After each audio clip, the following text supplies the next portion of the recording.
Hello, Uh, hello, hello. It is me, your True Hill Phenom, SP3. We are live on the Sportskeeda Wrestle Binge YouTube channel, as well as the Sportskeeda Facebook for another edition of Smack Talk, the flagship SmackDown review here on the Sportskeeda Wrestling Binge YouTube channel. And of course, I am joined by the legend himself, legendary manager, legendary wrestler, legendary creative mind, legendary booker, and the most legendary mustache in the game, Dutch Mantell.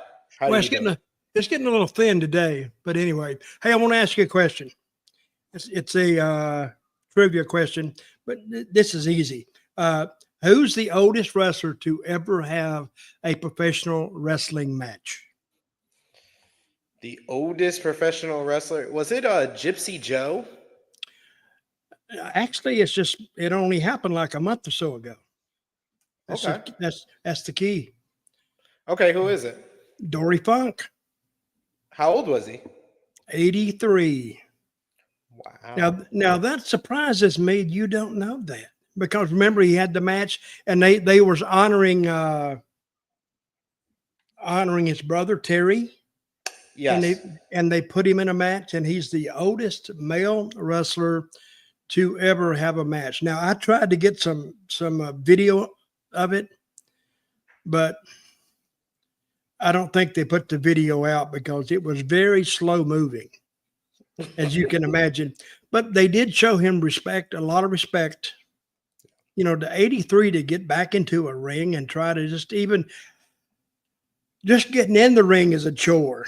Yeah. So, and he was teamed up with a guy. Let me read you this real quick. This floored me, really. Wait a minute here. I'll get it. 1 second. 1 second. I got it here. Well, maybe I don't have it. But anyway, Well, he was while teamed Dutch up with a looks guy. at He was teamed up with a guy that had terminal cancer, a Japanese guy, and they were, I don't know, it's kind of dark when you start thinking about it. Okay, here's the next one. Who's the oldest female wrestler to ever have a match? it's got to be May Young or Fabulous Moolah, right? Mae Young. Yep, sure is. And she was 87. That's unbelievable, isn't it? That 87. is. I don't And know if and I'll even and be able to get out my bed at 87. no kidding. And I still remember the time that Bubba Ray Dudley gave her the bomb off a ladder or something through a table. Off the stage, yeah. Brother, they couldn't have hog-tied me and fed me enough liquor to get me to do that. I'd have been hanging on, and Bubba Ray would have come down. He'd had all kind of scratch marks on him and all, but she did it. And to Bubba Ray's defense, he really took care of that woman because it's How, going to be, how much how much convincing did it take for you to take bumps during your last run in WWE? oh, it took a lot. They was like begging me, actually. It looked like a Catholic when Catholic church, and guys get down and say, please, please, I just go in. I said, okay, you can thump me on the nose. I'll do that. And that's about it. But as you get older, your body can't do it anymore. You just can't do it. The least little bump, it could break a bone. It could do anything else. But anyway, that's not here or there. It's back yonder a long time ago. Let's talk about tonight's show. Do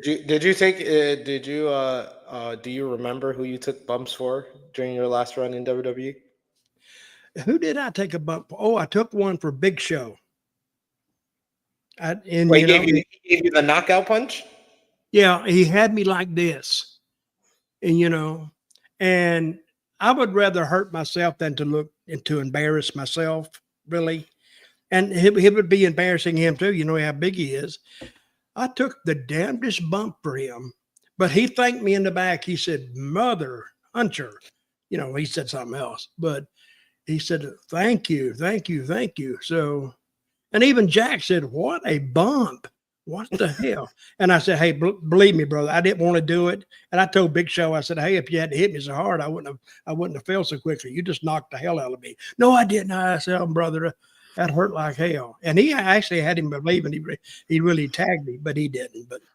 But anyway, yeah, that's it took a lot of coercing on their part to get me to do it. But Who did the coercing? Was it like an agent or Vince or?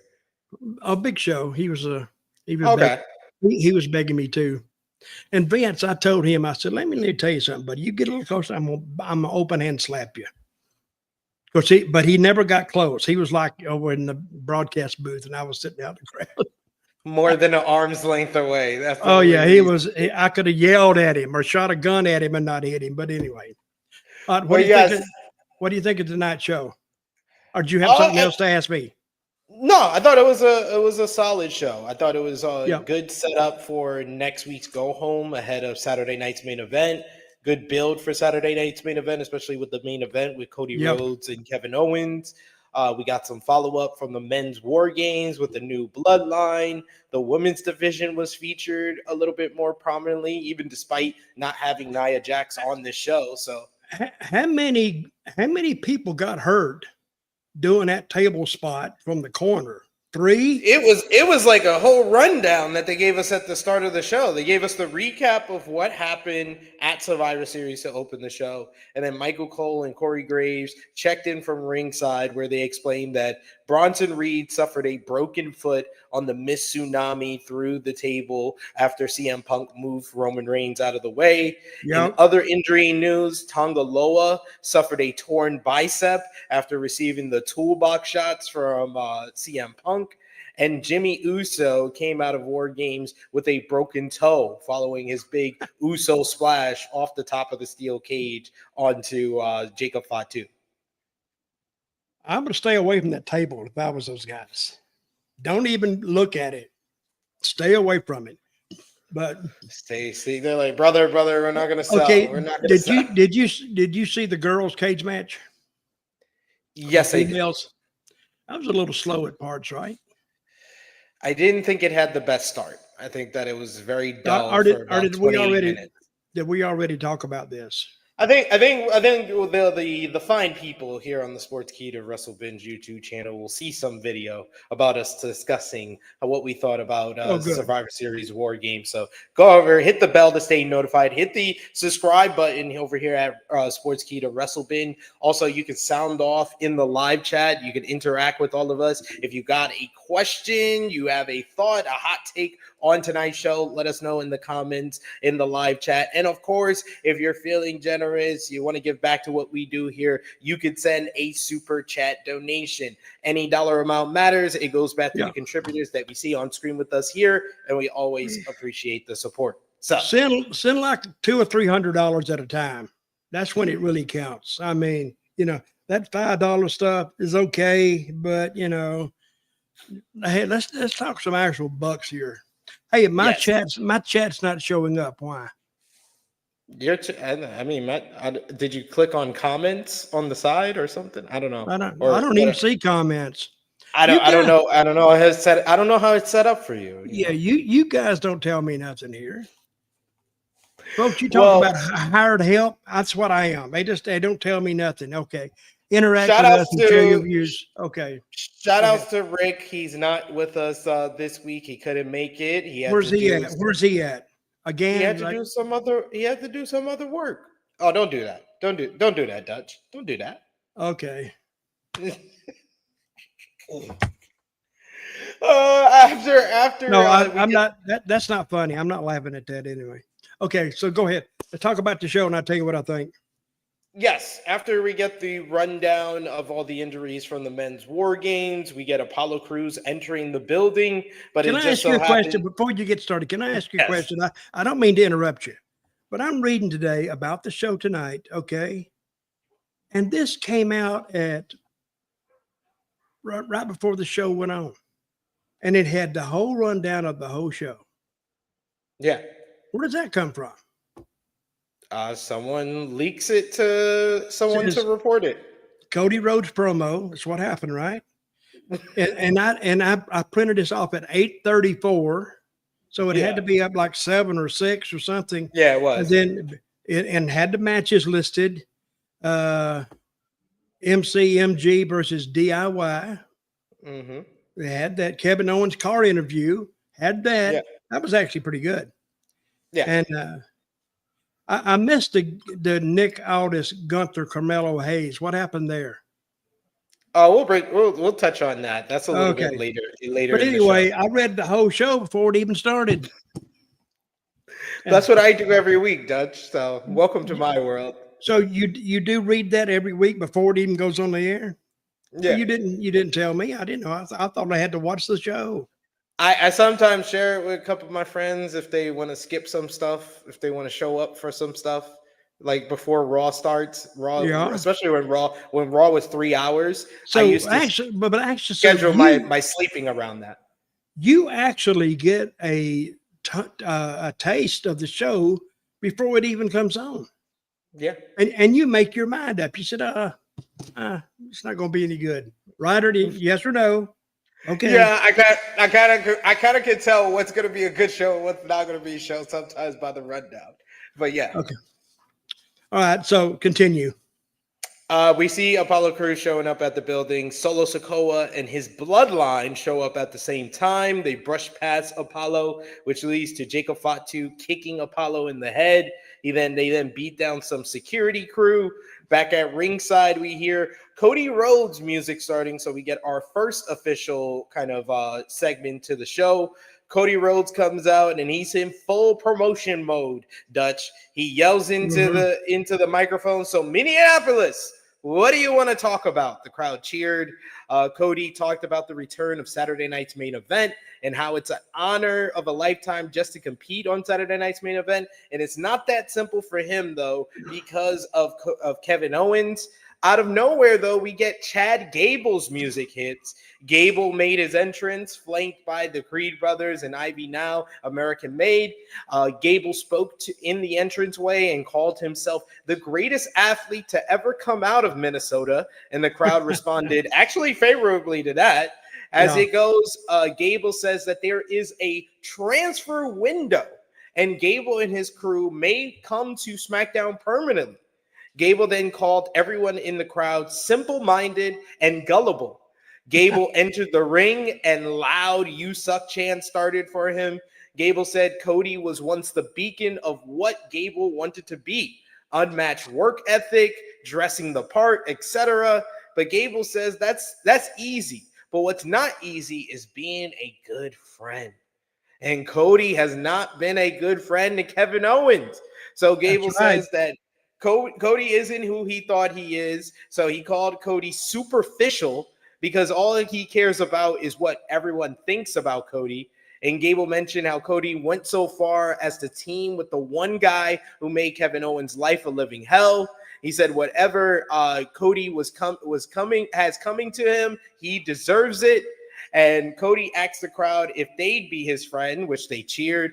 Cody said he's disappointed that Gable said what he said because he sees a lot of himself in Gable. Cody said Gable has taken things not special and made them special and maximized his minutes. He says he was one Shorty G, which led to a Shorty G chant, I think for the first time ever. Cody said, Shorty G. That was good. He says you're looking at Stardust, and we get a Stardust chant. Cody said that he knows all about what Gable is going through, and he said Gable probably thinks he has nothing to lose, but Cody asked Gable what happens when he fails again. Cody referenced losing at WrestleMania 39 and asked Gable about being the leader of American Made. He puts over everyone in American Made until Gable cut Cody off. Gable said that if he didn't have a suit on, he'd whoop Cody's ass. And Cody asked Gable if he really just said what he said. What, you gonna whoop my ass? Cody asked Gable to talk to Nick Aldis about going one-on-one with him tonight, and Cody threw the mic at Gable to end the segment.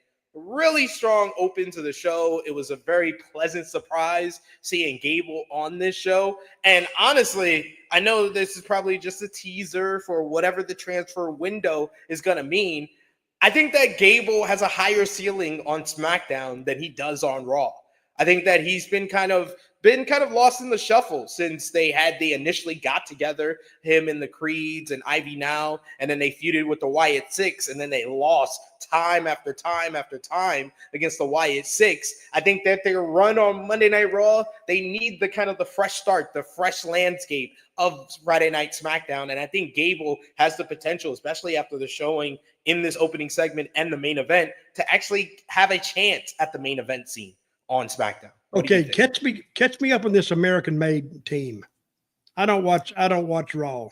I don't watch any more than I'm obligated to watch. So SmackDown is my show. Tell me about this American-made in what's the girl's name? Ivy Now. Ivy Now. So Chad Gable, of course, former Olympian, former multi-time tag team champion with Bobby Roode, Jason Jordan, and whatnot.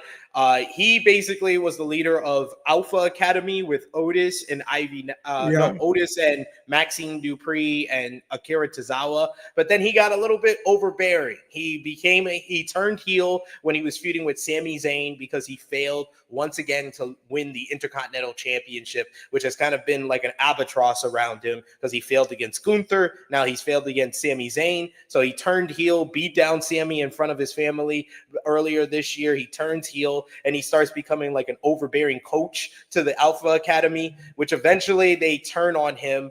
All the while, though, as he was being that overbearing coach, he was talking more and more to the Creed brothers who came up from NXT. They're former NXT tag team champions. Both have collegiate backgrounds in amateur wrestling. But they're both brothers, and they have a lot of great skills. There's a lot of great upside with the both of them. So they're really brothers? Yeah. Okay. Ivy Now also came from NXT. She's kind of like a strong woman. She used to do, I believe it was whatever The Rock used to do, like a competition show, kind of similar to like American Gladiators or American Ninja Warrior. And Ivy Now was a part of that. Titan Games. Yeah, she was a part of that. And then she transitioned into professional wrestling. So he basically created a new group out of the ashes of Alpha Academy. But their first feud was with the Wyatt Six.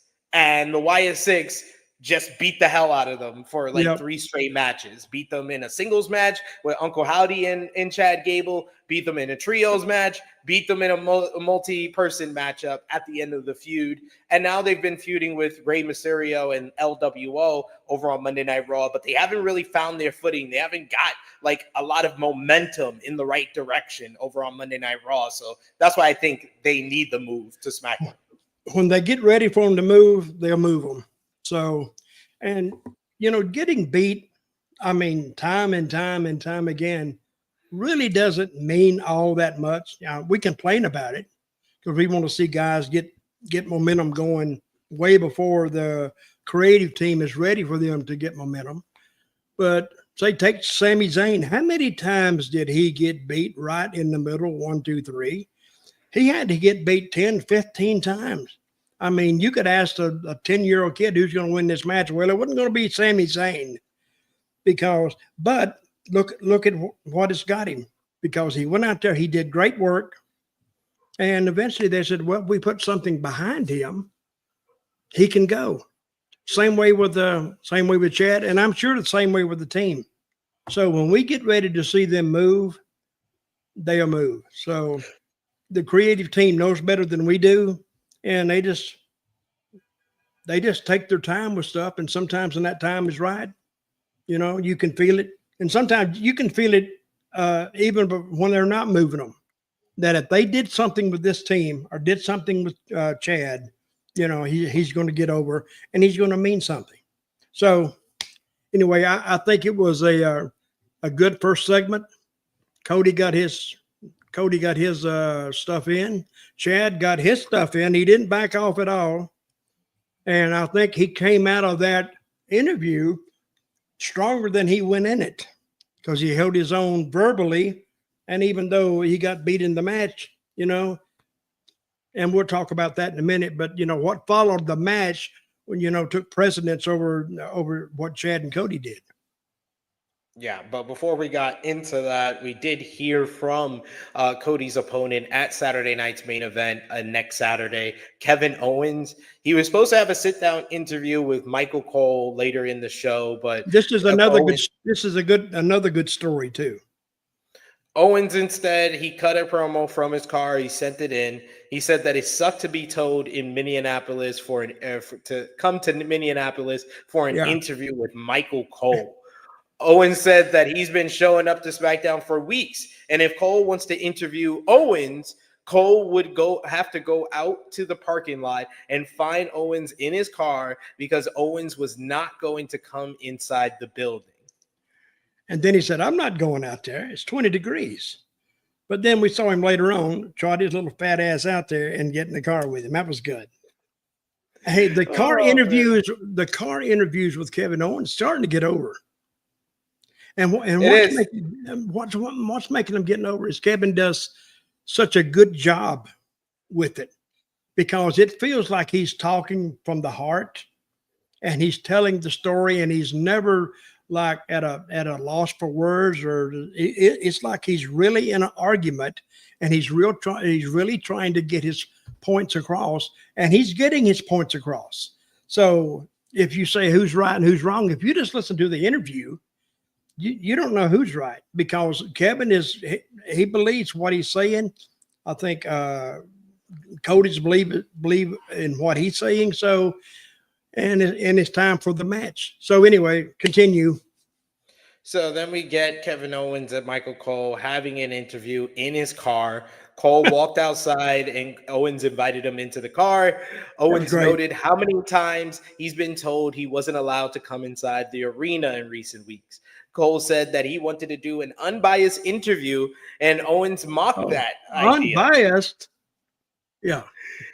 Cole cited their friendship and how he's been a big supporter of Owens since the NXT days. Owens said that he doesn't understand how Cole doesn't see things the way KO sees it.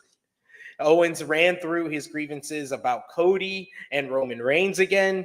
Owens mocked Cody for leaving WWE in 2016 because he couldn't handle things. And Owens then mocked Cody's pyro for his entrances, saying that how did he just come back and now he's got all the big entrances. Pew, pew, pew.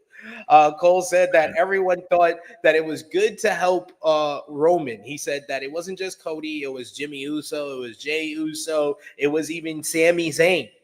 Owen said that Jimmy and Jay were always pawns for Roman anyway, and one day he'll catch up with Sami Zayn. He'll deal with that. But for now, he's focused on Cody.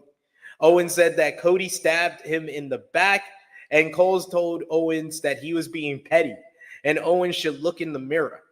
Cole said that Owens is the problem. And Owens got so pissed off at that, he yelled at Cole, told him to get out of his car. Owens then called Cole. He says, one more thing, Michael. He was like, oh, you're going to apologize? And then he just rolled up his window to loud laughs from everybody in the arena. Oh, yeah. That was great. I thought that this was really a really well done segment, the way it was shot with the kind of different camera angles all around the car. It's different from our usual sit-down interviews. It separates Kevin Owens and makes him different from everybody else on the show. So I thought this was really well done. The only nitpick I really had, I think it should have been longer. Should have been like 2-3 minutes long. And we could have heard everything, kind of get everything out in the open. It was good for what it was, but I think it could have been great with a little bit longer. I think Kevin got his points in perfectly. And he left Michael Cole there like stuttering. I don't even know what answer he could have come up with, without making himself look like a bigger butthole than what Kevin was accusing him of being. But really, really good interview, and I enjoyed it. So, and I think Kevin, I'd leave those car interviews with Kevin. Even if you just want him to do an interview for the show, if he was driving on the way to the town and he records it like when the sun is still shining, and he just sends it in and they play that would work. I mean, you can wear it out, but this thing with the in-car interview with Kevin Owens is different and it's working. Yeah, It's very well done. This was a lot of fun with this segment, and then we finished things off with the whole Cody Rhodes and Kevin Owens drama with the main event. Cody Rhodes going 1-on-1 with Chad Gable. I thought this was a very good matchup. That was honestly one of the better SmackDown main events this year. I thought that these two guys had great chemistry with one another. We got the feeling out process early on. And then the story of the match became Chad Gable working over the leg of Cody Rhodes, trying to rough him up, trying to beat him down, batter him, set him up for the ankle lock later on in the matchup. Chad Gable did a great job of scouting the crossroads. He kept reversing it at different points, whether it was a knee to the head, dropping down, getting into the ankle lock. He just kept avoiding the crossroads every which way until eventually he went for a moonsault. Cody moves out the way. He misses and he backs himself right into the crossroads. 1, 2, 3. Great sell on the crossroads as well by Chad Gable. Chad Gable, overall, an exceptional performance on this show. A great kind of audition for him being on the SmackDown brand, and he gets the stamp of approval from me. But like Dutch said, the better part of this was the post-match because Cody is down. Chad Gable had because remember we had already seen Kevin Owens drive off. So now to me, I've seen a thousand, 10,000 matches. So I figured, okay, when he drives off, that's the end of him.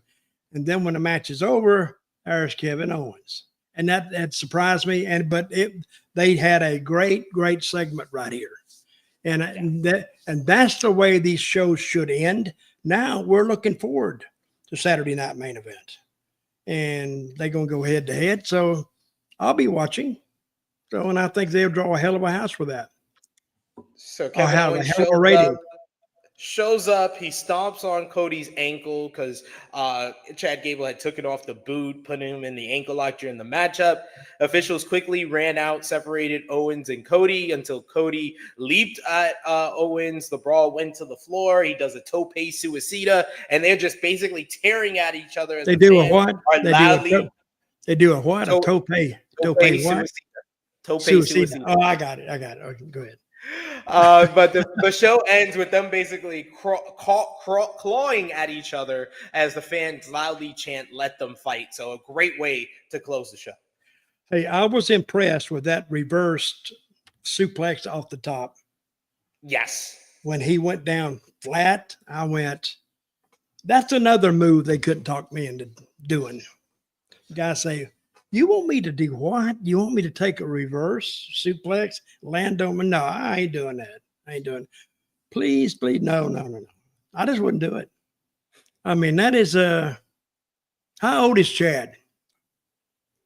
He's in his 30s. I think he's mid-30s. Well, he's still young enough to do it. And he had sense enough to know, well, this is a tryout match. So whatever I can do to impress that creative team, I'm going to do it. And I think he succeeded tonight. I think we're going to see a lot out of Chad in the next at least year, 2 years. 38 years old. He's okay, but good match and a good finish. I enjoyed this. This was the best push for the Owens and Cody rivalry. I think the Owens and Cody rivalry has been very well done in slowly kind of gaining momentum ever since the heel turn after Bad Blood in October. But I felt like this was the first show where it felt like the top program on SmackDown because we've gotten the WarGames out of the way. The new Bloodline and OG Bloodline was able to take a step back for Cody and Kevin Owens to kind of get the focus ahead of them headlining next Saturday's show. Well, they did a good job with it. So, and I don't know who put that last match together. I guess it was a collaboration of all of them. That sounded like more like a Cody and a Kevin production because they would know what to do. But they did a great job. All I'm concerned about is the fans watching it and me watching it. And I enjoyed the hell out of that because it surprised me. And of course, them pulling apart, we've seen that 10 million times, but still it added to their match that's coming up. So like I said, I'll be there. And I think a lot of other people will be there too. So yeah, Cole at ringside after the opening segment, he explained that wrestlers will now move from show to show in the coming weeks thanks for this transfer window. So who do you think we might see over on Friday Night SmackDown from Monday Night Raw or NXT in the coming weeks? Who would you like to see on Well, SmackDown? I got to speak of my unfamiliarity with NXT. I'm just familiar with SmackDown. Of course, we know we'll see Chad and that group. We'll see them on SmackDown more. And who would you say would be coming so I can agree or disagree? I think someone like a Lyra Valkyria could be beneficial on SmackDown. I think she's the type of kind of rising star on the babyface side of things that SmackDown needs right now because they need some kind of more depth in their women's division, especially with the Women's United States Championship coming in. And yeah, she can be featured over in the Women's Intercontinental title scene over on Raw, but we've kind of seen her on Raw, and she's kind of got lost in the shuffle after her strong start over on Monday nights. I think that she needs the move Okay, to SmackDown. taking that into account, what you just said, she's almost lost her steam over there on Raw. What's going to keep her from losing her steam in SmackDown? It's a fresh landscape. She's a new up and coming star, and I think that they will have more storyline investment in her than say someone like a Blair Davenport over here on SmackDown. I think that there is a place for her, especially on the babyface side, where we've seen Nia Jax face Bayley, we've seen her face Naomi. She doesn't have a lot of fresh matchups over here. We got Charlotte Flair who could potentially come back, but we don't know when. You need someone else to kind of fill a spot for that. I think Lyra Valkyria could do that. Do I agree or disagree with that? Well, I don't disagree with it. So, but I don't necessarily agree with it either. So, but if you can get covered up in one place, you can get covered up in the other. So, and the thing about this, it's a week to week deal, because when we first, and I keep going back to 2 years ago when SmackDown was just god awful. I mean, they couldn't get anything over. They couldn't get anything moving, and they only had one guy, was Roman.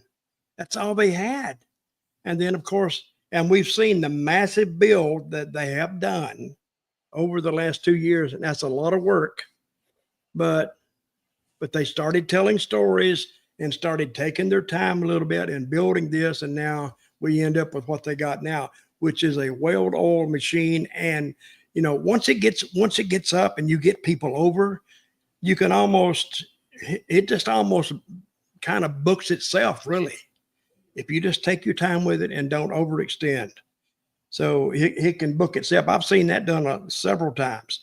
I've been in Memphis before, and things would, who's going to go against Lawler. Lawler could just bring somebody in and we'd sell out because we had him. I mean, this business was hot, and sometimes there's a lot of ways to describe it, but just wrestling gets hot sometimes. Wrestling's at a point right now, especially WWE, where it's just red hot. So these shows are doing well, and I think their business is as good now as it was back in the Attitude Era. That's what they're saying, right? I mean, the business is better money wise because the money is, the tickets have picked up, and a lot of they got all these sponsorships and all this. But just watching the shows, tonight's show went by fairly fast. And I've said this before, that's how you know a show is decent. It's pretty good, because when it flies by and it doesn't drag. And, when you do a 2-hour show every week, it's hard to stop those moments from happening, the drag moments. But they didn't have that many tonight, so it went by, and so it was a good show. And I think they're did they have any football games on tonight, or did you even look? I don't think so. I think the rating will be pretty good for this show too. It'll be up from last week for sure. Backstage, we see Naomi with Bianca Belair. Bianca Belair has taped ribs following the women's war games. Belair wished Naomi good luck in her triple threat matchup in the United States Championship tournament. Chelsea Green and Piper Niven walked into the frame and mocked Belair for looking into who attacked Jade Garco. Chelsea called Bianca the Nancy Drew of WWE. Belair wondered if Wait a minute, Piper Niven. I don't get that. The Nancy Drew. Who is Nancy Drew? I know the name, but And what I is think that? Nancy Drew is a private eye. But years ago, Yeah. like 50 years ago, 40 years ago, really. Not 50 years ago. I think it's like 30, 40, something like that. Okay. But Bianca wondered if Niven was the one who attacked Cargill. Belair went after Green and Niven, but Chelsea and Piper fought back, and Belair sold pain from the War Games. That sets up a matchup between Piper and Bianca later in the show. Then we saw Jesse the Body Ventura was in the front row in That was good. Minnesota. Now he's gonna do some commentary right later for Saturday night's main event next Saturday. Oh, very good, very good. And that's another thing I would tune in for, just to hear him. Yeah. And now, how long has it been since Jesse has been commentating for WWE? He started WWE. How long has it been? 35, 40 years? Has to be like, I would say like 34 years, I want to say. I think the last time he commentated for WWE was back in 2009 when he made an appearance as the special guest host on WWE Raw. But the last time like he was like active, I think, in WWE as a commentator had to be like 1991, 92. Yeah, he went to WCW in 1992. He left WWE in 1990. Okay, a long time ago. But anyway, he was in Minneapolis. He's synonymous with Minneapolis anyway. So good to see him tonight. He looks good. Yes, he does. But that led into hometown-owned, Minneapolis-owned Tiffany Stratton coming out in Minnesota Vikings gear, facing Naomi and Elektra Lopez. This was a part of a commercial-free first 30 minutes of the show, so we got to see this entire match through. And it was a nice kind of like fresh coat of paint for Tiffany Stratton, being that she was in her hometown. And we really got to see, because we've been hearing her get cheers ever since she got called up to the main roster. But they won't this be was able the first time. They're not going to be able to keep her heel long. This was the first time that they really presented her as a babyface, that she wrestled the match as a babyface. I thought this match was clunky to start off. You can kind of see the lack of experience for Elektra Lopez during certain instances in the matchup. But I thought the latter half of the matchup was pretty strong, especially the ending of the matchup. Naomi hits a split-legged moonsault, but then Stratton comes in with a roll-through senton. She throws Naomi out, sets up Lopez, and hits the prettiest moonsault ever. Beautiful. To a huge pop from the Minnesota crowd, and gets the 1-2-3 to move on in the United States Championship Tournament. Tiffany Stratton meets Michin next week in the semifinals, while Chelsea Green will face Bayley in the semifinals. That Tiffany Stratton, she did hit a beautiful moonsault. Yeah. I mean, it can't be any better. You know, there's one thing of being able to do it, and there's another thing of being able to do it live on a live camera. And when she did it, and she is from Minneapolis or Minnesota, or she's from around there, right? And the crowd popped, because really you see her, and what is there to cheer? I mean, what is there to boo is what I'm saying, because she is almost too technically good to boo. I mean, if somebody hits a good move, they hit a good move. But I think they're not going to be able to keep her heel long, because I think her merchandise will fly. It would just, the little girls, the little guys, the kids, they will love that. And I think she has a bright future in WWE for a long time. I think so too. I didn't think she had that big of a potential as a babyface, but the last couple of months have kind of proved that, and this matchup definitely did as well. And of course, following up from that backstage segment, we had Bianca Belair versus Piper Niven. And for a match that was unannounced, this stole the show.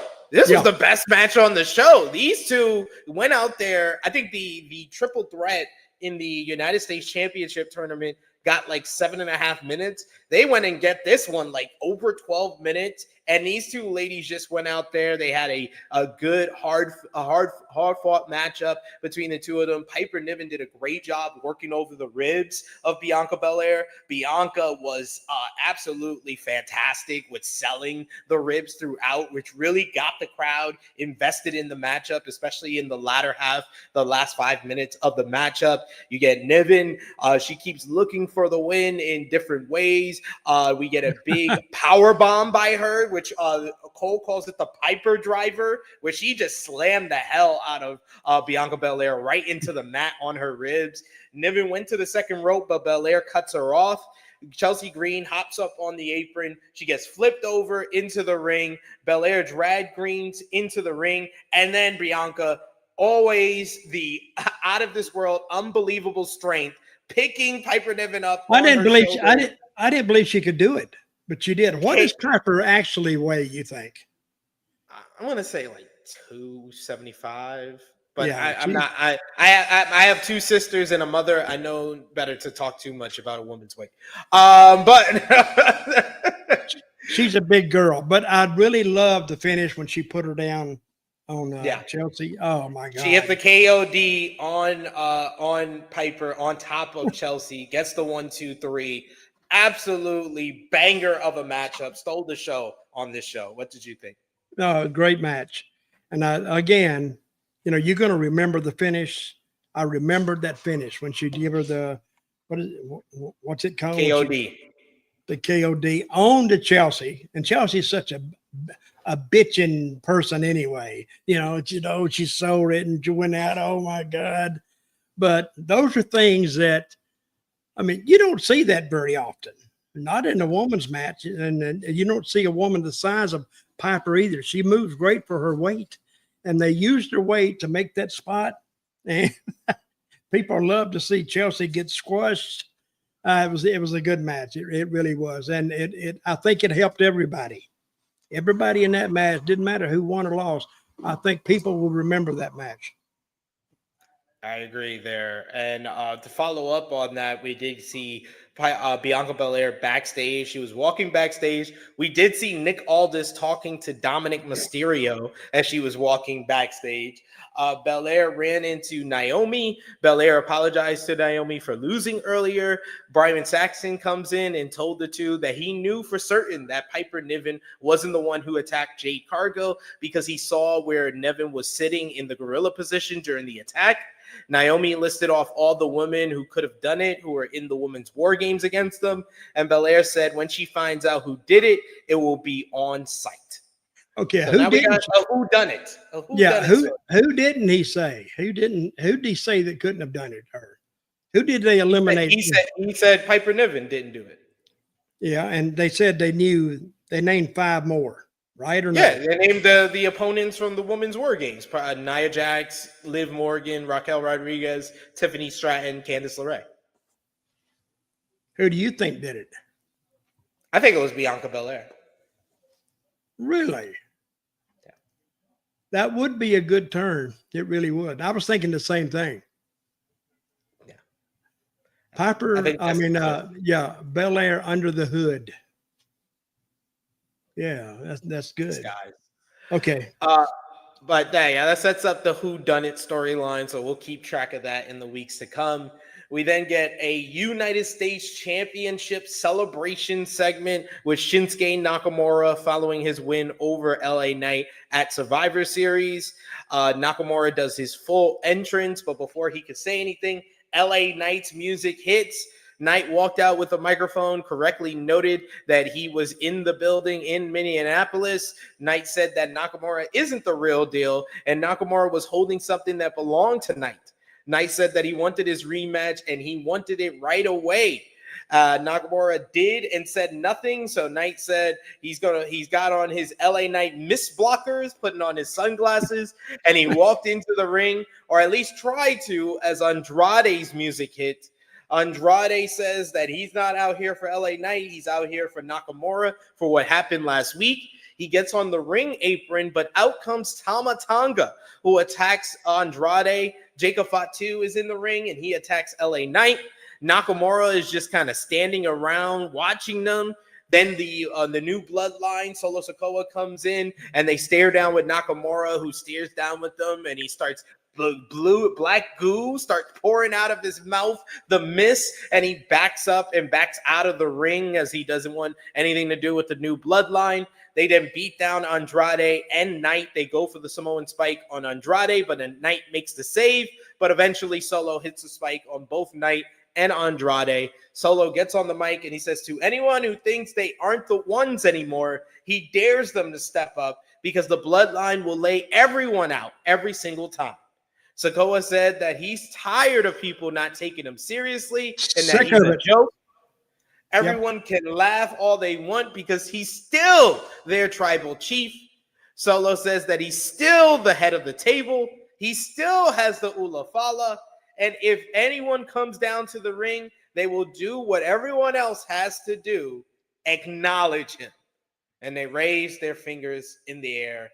So a nice little segment to that was reestablish the dominance of the new bloodline. It felt kind of empty without having anyone from the OG bloodline come out in any way. But I guess this is like step one to whatever the next chapter is in the story. Yeah, I kind of like that. I didn't, it's kind of awkward with LA Knight and Andrade. They're laid out, but they got to stay in the ring. It's kind of awkward. I mean, I think they should just be out of the ring and just put the camera. I mean, if you could, and we're trying to put realism in this now. I know don't confuse that with pro wrestling, but I think if they were just laid outside the ring and that would mean more, because I think Solo was walking around him. He was laying over here, LA Knight, and he was walking back and forth. So, but anyway, good segment. And I think everybody did advance in that too. And that's what you look for in these angles. I don't think it hurt LA Knight, didn't hurt Andrade. So, and that actually gives them another team to go after. So, but anyway, I think they did a good job with it. Earlier in the show, we get Michael Cole, who says there's a big commotion in the backstage area, Dutch, where Montez Ford and Angelo Dawkins, the Street Profits, were shown laid out. They were supposed to challenge Motor City Machine Guns for the WWE Tag Team Championships. There's too many Phantom attacks going on. That's a lot. That's a lot of Phantom attacks at one time. Yes. I mean, who did it? How many can you have? So who in the hell beat the hell out of these guys? And nobody knows. I mean, every time we see backstage, we see everybody everywhere. All of a sudden, they have a big attack. It's not that big. I mean, who did it? Oh, we don't know. Or, well, they didn't ask anybody, I don't guess. They just laid out there, and somebody beat the shit out of them. So anyway, go ahead, continue. GM Nick Aldis was there. They both needed medical attention badly, he says. He said they were hurt badly. Aldis then ran into the Motor City Machine Guns and told them the Profits got attacked. Johnny Gargano, very, very timely, shows up, and he says that if Aldis needs a title match, DIY can step in. Shelley says that if Gargano and them wants the matchup, they got it. And Aldis makes the match official. We then go backstage later on in the show, and we see DIY having a pre-match meeting. And Ciampa was still very upset with Gargano after their talk last week. Ciampa says that he'd see Gargano out there, and he left the scene, and he says he's got to see if he's willing to do things his way. And that led into our WWE Tag Team Championship matchup. You get Ciampa early on in the matchup. He jump starts, attacks Chris Sabin. The Motor City Machine Guns were working over Ciampa for a bit. He refused to tag in Gargano for a bit. He finally does, and instead of Gargano punching Shelley in the face, he works over the arm. So Ciampa tags himself back in, and he starts chomping the hell out of Shelley and tells Gargano to pay attention. They have a miscue later on in the matchup where Ciampa boots Gargano, and then he blames Gargano for it. Gargano eventually gets so fed up with Ciampa that he pushes him down, and it looks like we're getting the split of DIY before our eyes. Great Ciampa misdirection.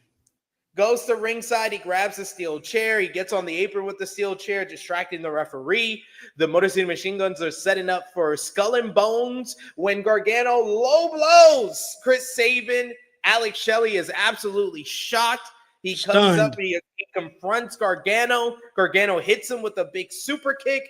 He tags in Ciampa and says, I didn't know that would work so well. And they get into their corners. They do the meet in the middle on Sabin. 1, 2, 3, DIY, or your new two-time WWE Tag Team Champions. Johnny Gargano's officially heel, and they ran around, did a whole victory lap around the ring.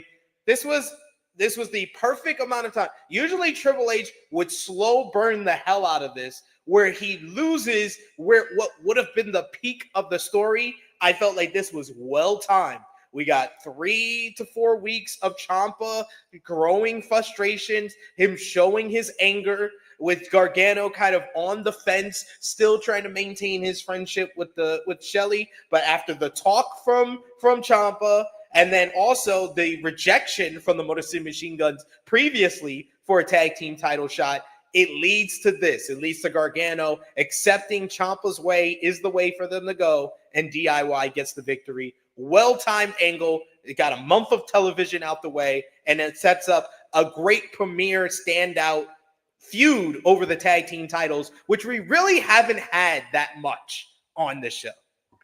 Well, again, well executed, and it made you think. See, I'm watching it after all my years. I can't tell you where it's going. I can tell you where I think it's going, but every fan who's watched wrestling can tell you that. Well, I think this is going to happen. That's the beauty about wrestling. You got to kind of predict, and this, the way they did it, kind of surprised me in a good way. And these guys, they're going to have some barn burners. They're going to burn it up, and I think and it was preconceived.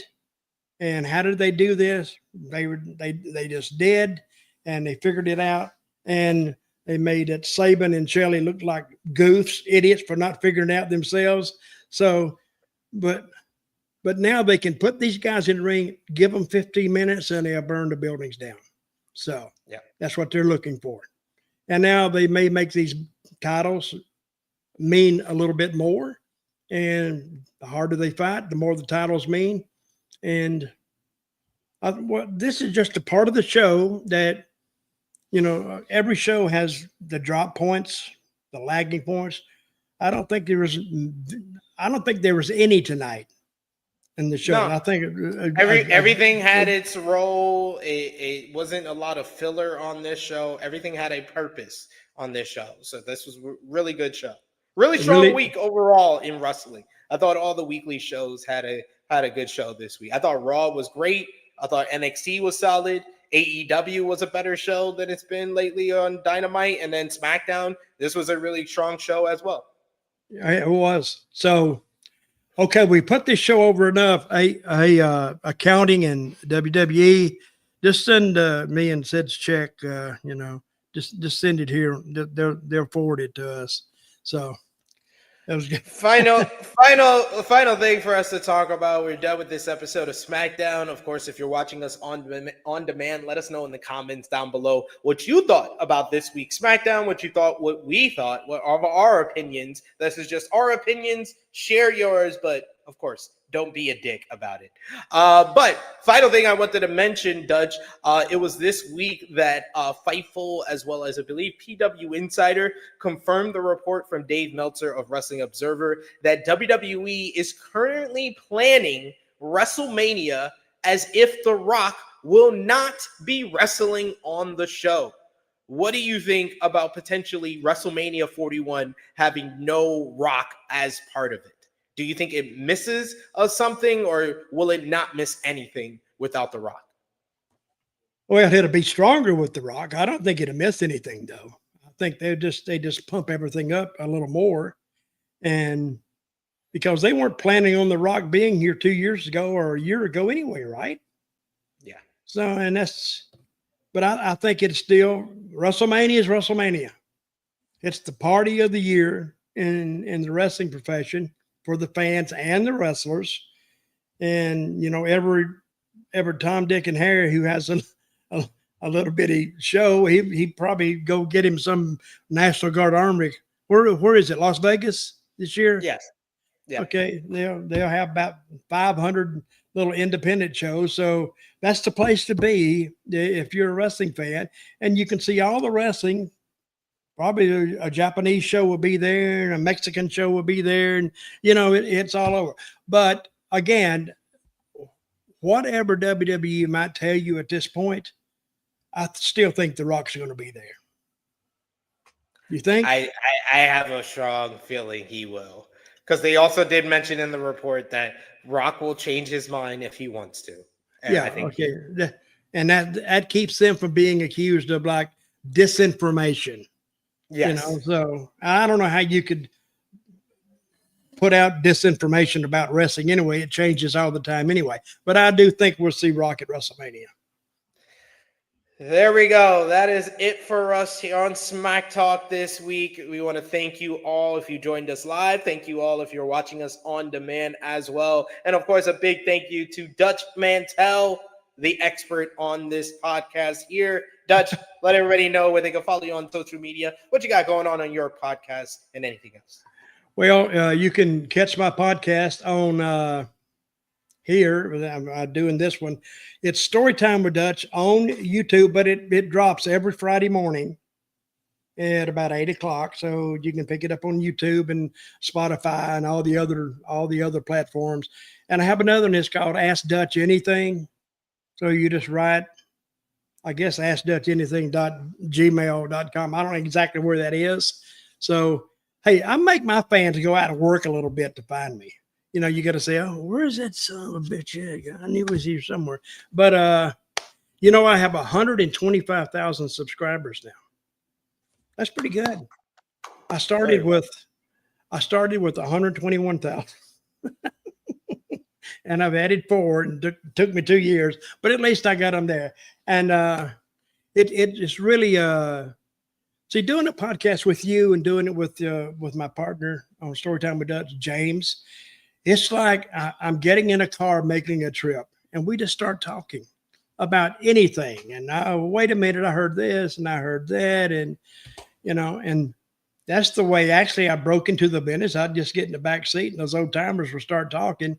And I'd go, what the hell? Because I never said nothing. I was too afraid they'd stop the car and beat the crap out of me. But that's how I learned the business, is just listening to them. And then later on, they'd always throw the keys at me and they say, you drive. Well, they drank. But after the first beer, our second beer, then they would start talking. And that's when I started really learning about this business. So, hell, they smartened me up more than anything else, just going up and down the road with them. But enjoyable times, and this is what the podcast here reminds me of. And the people, they can just be riding along in the back seat just listening. Say, what the hell are these guys even talking about? But to me, it's fun. I hope it's fun to the fans, and I enjoy doing the show with you. Enjoy doing it with Rick, even though Rick is not here half the time. He's out. I said, I can't do that. Yeah, I go. I'm not going to do that. And we really appreciate all the people who tune in. And we're here every Friday night, 10:10. We're a little bit late sometimes after SmackDown. Now, what time is it going to be on when it goes to Netflix? Well, that's Raw. Raw's going that's to Raw. Netflix. Well, Good. okay. But SmackDown might be going to 3 hours in 2025. I don't like that. Me either. I don't like it 3 either. hours. Listen. 3 hours on a Friday night. But remember, when SmackDown first started, I said SmackDown will actually beat Raw. And it took them a while, but now they're kicking their butts. And I think that third hour on Raw kind of hurts them.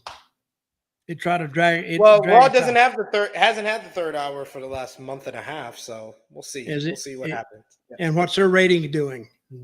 Same. I think the ratings are pretty much even out because they're both on USA Network. So we'll see what happens in the new year. But you can follow me on the Twitter machine at TrueHillSP3. I will be back on your YouTube screens tomorrow morning, 11:05 a.m. Eastern Time. The True Hill Heat flagship podcast. It will be myself and the True Jaw Josh talking about this week in pro wrestling, talking about The Rock, reportedly not a part of the plans for WrestleMania 41. We'll be talking about the Don't believe it. Don't believe it. It's a setup. It's a setup. Watch it. Okay. And much, much more. So join us live for that. Go over and subscribe to the True Hill Heat YouTube channel. We're slowly approaching 20,000 subscribers, which is our goal for the end of 2024. We got a couple of weeks left. Thank you so much for the support so far, but go over if you haven't already, and thank you so much. And thank you for supporting Smack Talk. I always appreciate having time to talk with Dutch, and like Dutch was the young man in the back of the car, I'm the young man in the back of the car learning from Dutch, so always appreciate these Friday shows. But for Rick Ucchino, who couldn't make it this week, he'll be back with us next week. For Dutch Mantell, it is me, your True Hill Phenom, SP3. This has been Smack Talk on Sportskeeda Wrestle Binge. We are signing off until next time.